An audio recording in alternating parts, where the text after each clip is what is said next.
Hello, friends. This is Pastor Jen Lassard. I lead the outreach at the Legacy, which is sponsored by the Baptist Temple here in Rochester, New York. This Good Friday service is offered to you as a time for reflection in this holy moment. It is a Tenebrae service, so you will notice that after each reading, a candle is put out, and at the end, you will hear bells. One for each of the years Jesus ministered on this earth. Special thank you to the Baptist Temple for this outreach, and also to Reverend Tom Welch, who has taught his interns this liturgy. This one comes from when we practiced back in 2012.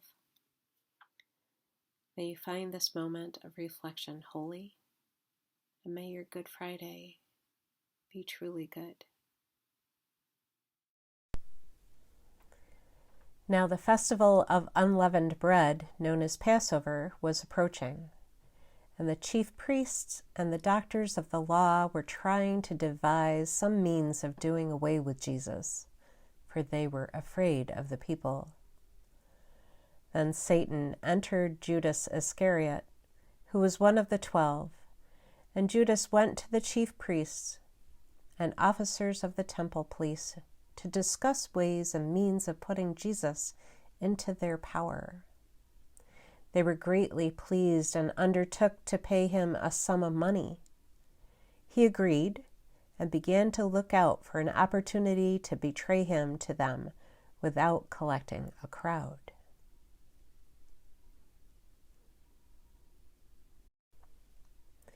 In the evening, Jesus came to the house with the 12. As they sat at supper, Jesus said, "I tell you this, one of you will betray me, one who is eating with me." At this they were dismayed, and one by one they said to him, "Is it I?"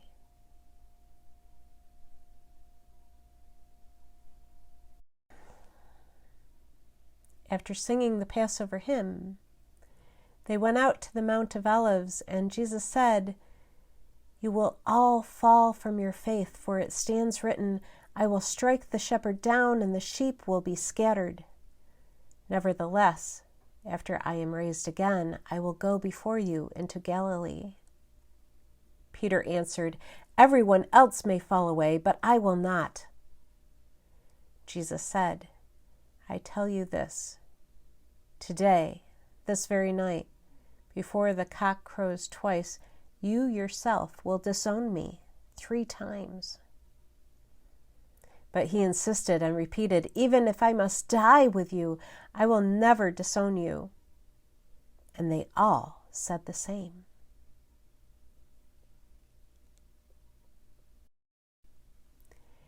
Then Jesus went with them to a place called Gethsemane. And he said to his disciples, "Sit here while I go over there and pray." He took with them Peter and the 2 sons of Zebedee, and began to be grieved and agitated. Then he said to them, "I am deeply grieved, even to death. Remain here and stay awake with me." And going a little farther, he threw himself on the ground and prayed, "My Father, if it is possible, let this cup pass from me, yet not what I want, but what you want." Then he came to the disciples and found them sleeping. And he said to Peter, "So you could not stay awake with me 1 hour? Stay awake and pray that you may not come into the time of trial. The spirit indeed is willing, but the flesh is weak." Again he went away for the 2nd time and prayed, "My Father, if this cannot pass unless I drink it, your will be done." Again he came and found them sleeping, for their eyes were heavy. So leaving them again, he went away and prayed for the 3rd time, saying the same words. Then he came to the disciples and said to them, "Are you still sleeping and taking your rest? See, the hour is at hand, and the Son of Man is betrayed into the hands of sinners. Get up, let us be going. See, my betrayer is at hand.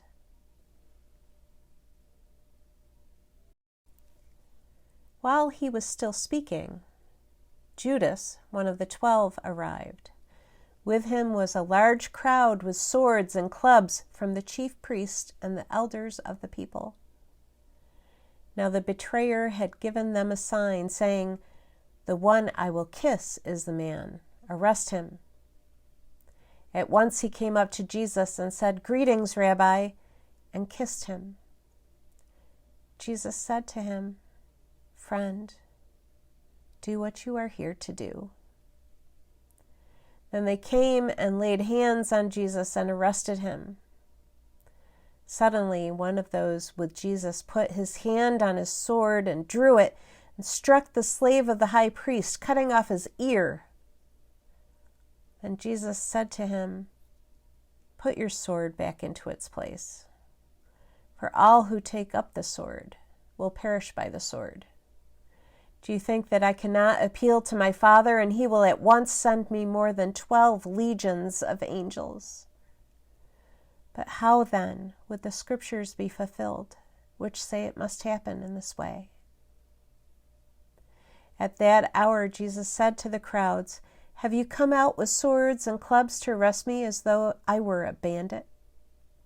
Day after day I sat in the temple teaching, and you did not arrest me. But all this has taken place so that the scriptures of the prophets may be fulfilled." Then all the disciples deserted him and fled.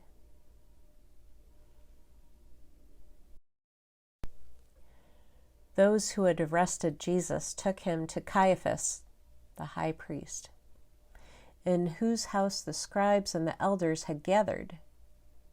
But Peter was following him at a distance as far as the courtyard of the high priest, and going inside, he sat with the guards in order to see how this would end. "What is your verdict?" They answered, "He deserves death." Then they spat in his face and struck him, and some slapped him, saying, "Prophesy to us, you Messiah. Who is it that struck you?" Now Peter was sitting outside in the courtyard. A servant girl came to him and said, "You also were with Jesus, the Galilean." But he denied it before them all, and saying, "I do not know what you're talking about." When he went out to the porch, another servant girl saw him, and she said to the bystanders, "This man was with Jesus of Nazareth." Again he denied it with an oath, "I do not know the man."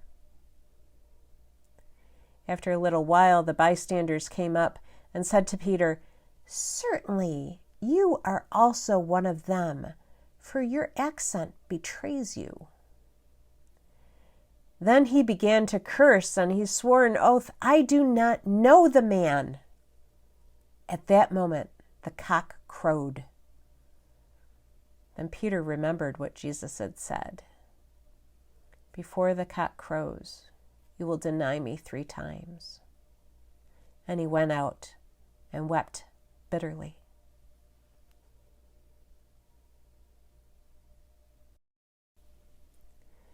Now the chief priests and the whole council were looking for testimony against Jesus to put him to death, but they found none. For many gave false testimony against him, and their testimony did not agree.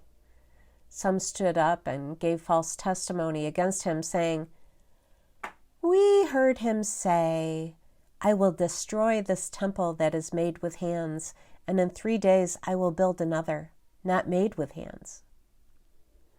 But even on this point, their testimony did not agree. Then the high priest stood up before them and asked Jesus, "Have you no answer? What is it that they testify against you?" But he was silent and did not answer. Again the high priest asked him, "Are you the Messiah, the Son of the Blessed One?" Jesus said, "I am. and you will see the Son of Man seated at the right hand of the power and coming with the clouds of heaven." Then the high priest tore his clothes and said, "Why do we still need witnesses? You have heard his blasphemy. What is your decision?" All of them condemned him as deserving death. Some began to spit on him, to blindfold him, and to strike him, saying to him, "Prophesy." The guards also took him over and beat him.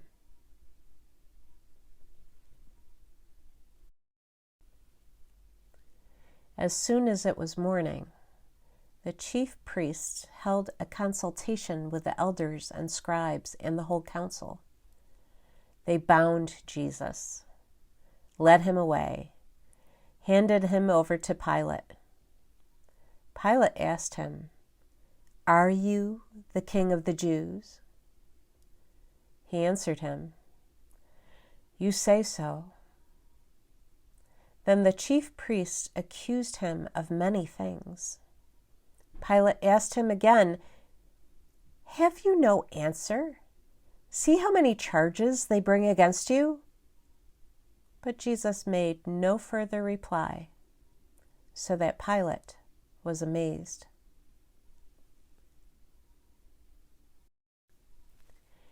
Now at the festival he used to release a prisoner for them, anyone for whom they asked. Now a man called Barabbas was in prison with the rebels who had committed murder during the insurrection. So the crowd came and began to ask Pilate to do for them according to his custom. Then he answered them, "Do you want me to release for you the King of the Jews?"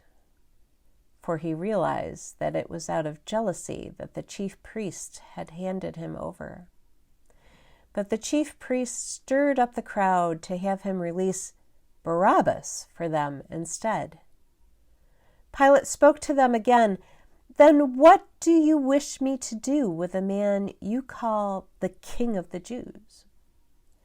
They shouted back, "Crucify him." Pilate asked them, "Why? What evil has he done?"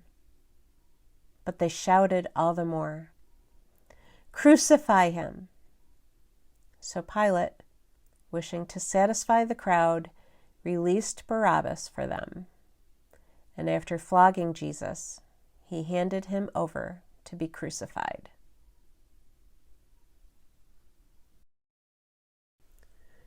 Then the soldiers led him into the courtyard of the palace, that is, the governor's headquarters, and they called together the whole cohort. And they clothed him in a purple cloak, and after twisting some thorns into a crown, they put it on him. And they began saluting him, "Hail, King of the Jews!" They struck his head with a reed, spat upon him, knelt down in homage to him.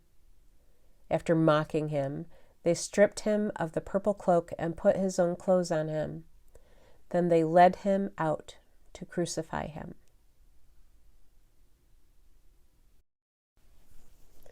They compelled a passerby who was coming in from the country to carry his cross. It was Simon of Cyrene, the father of Alexander and Rufus. Then they brought Jesus to the place called Golgotha, which means the place of a skull. And they offered him wine mixed with myrrh, but he did not take it. And they crucified him and divided his clothes among them, casting lots to decide what each should take. It was 9 o'clock in the morning when they crucified him. The inscription of the charge against him read, "The King of the Jews." When it was noon, darkness came over the whole land until 3 in the afternoon. At 3 o'clock, Jesus cried out with a loud voice, "Eloi, Eloi, lema sabachthani," which means, my God, why have you forsaken me?"